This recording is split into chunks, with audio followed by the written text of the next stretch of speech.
que se permitia libertinagens, se permitia sexo livre, se permitia todo tipo de coisa que foi envelhecendo, porque acontece isso, né? A gente vê isso hoje em dia, jovens de tantas experiências sexuais, de tanta libertinagem, tanta coisa, a gente já vê que o jovem com 30 anos de idade, com 20 anos de idade, o cara já é velho. Com 20 anos já está deprimido. Já está tomando medicamentos.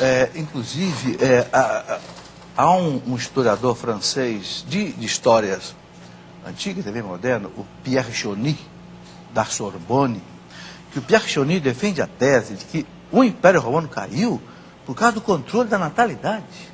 E também por causa da morte, por causa do infanticídio. Uhum.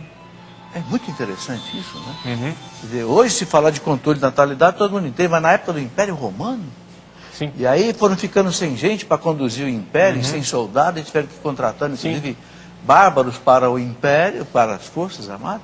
Sim, eles tinham... os romanos já conheciam a prática do coito interrompido, né? Os romanos conheciam até alguma espécie de camisinha, não é evidente a camisinha que nós temos hoje, né? Mas se usava algumas técnicas para evitar a concepção, e também o problema, não que para nós hoje o problema é o aborto, né? Mas naquela época, embora já se conhecesse drogas abortivas, as drogas abortivas naquela época levavam à morte da mãe praticamente, era um grave perigo. Então ninguém tentava abortar praticamente. O que se fazia? Se expunha os filhos, ou seja, a criança nascia e a mãe abandonava o filho na lata do lixo. Né? Infanticídio. Infanticídio, né? Então, a exposição de crianças, ou seja, as crianças eram abandonadas nas calçadas. Tanto que uma das coisas que os cristãos faziam, né, era pegar essas crianças para adotar. Uma das coisas que a gente vê escrito, né, nos documentos cristãos antigos, por exemplo, na famosa carta a Diogneto, né, na carta a Diogneto se diz isso: os cristãos não expõem as crianças. Ou seja, os cristãos não jogam fora os seus filhos. Né? Isso era uma característica típica dos cristãos. Então é exatamente por isso, porque se derramam seu sêmen na terra. Seria o coito interrompido. Coito interrompido, tem exatamente. Essa passagem lá também. Não é? Então, na carta de Diogneto a gente já vê essa crise da sociedade da época. Agora, Padre Paulo, esses bárbaros tomaram o Império. O Império caiu em 476 e houve um bárbaro que passou a ser aí o comandante do Ocidente. Como é que a igreja, então, aí passou a cumprir a sua missão de evangelizar? Bom, no Ocidente, o que aconteceu, principalmente em Roma, é que o Papa começou a exercer um poder de organização também política. Né? Muita gente critica essa história durante a Idade Média dos estados pontifícios. Né? Imagina o Papa que além de ser bispo também era rei, mas que absurdo, né? Como é que o Papa quer governar um país? Mas nós temos que ver o seguinte, gente, não tinha quem governasse. Ou seja, aqui nós estávamos na absoluta confusão da barbárie. Por exemplo, se não fosse Gregório Magno por um pouco de ordem na cidade, não é? Com a invasão de Átila e etc., o que é que seria Leão Magno, a invasão de Átila, de Leão Magno, Gregório Magno, que tentou um pouco ser prefeito da cidade? Se não fosse isso, o que é que seria, né, dessa parte central da Itália?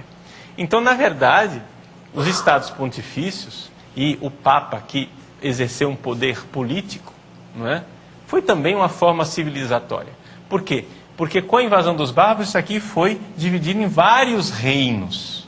Não é? E esses vários reinos não chegaram a ter, digamos assim, uma solidez política, a não ser a partir, né, de Carlos Magno. E aí já estamos falando já de 800. 800, né? O imperador Carlos Magno foi coroado pelo Papa no Natal de 800. Então aí se tentou um certo processo civilizatório de novamente se voltar à organização política desta parte daquilo que foi o Império Romano do Ocidente. Mesmo assim, os esforços de Carlos Magno não é que foram muito bem-sucedidos, né? Porque houve um certo renascimento. O Frei Paulo, Carlos Magno, bem como o Clovis, não é? Que parece que foi o primeiro bárbaro rei que se converteu ao cristianismo, né? Aí no ano 500, a gente sabe que por um trabalho muito forte de São Remígio, né? O primeiro rei bárbaro que se converteu ao cristianismo, Clovis, aliás, com uma influência muito grande da sua esposa, Clotilde, né? Mais uma vez, uma mulher atrás, trabalhando aí a conversão do grande homem. Aí é por isso que se diz que a França é a filha mais velha da igreja, que era a Gália antiga, né? Que se transformou na França e chegamos aí. Agora, quem era Carlos Magno? Que no ano 800 se tornou imperador. A ideia foi restaurar o Império Romano, né? Sim. Quem era esse homem? Quem era esse novo império cristão que renascia? Bom, isso também foi um motivo de crise, né, com o Oriente. Por quê? Porque o Império do Oriente, né, o imperador do Oriente, tinha ainda uma esperança de recuperar o Ocidente.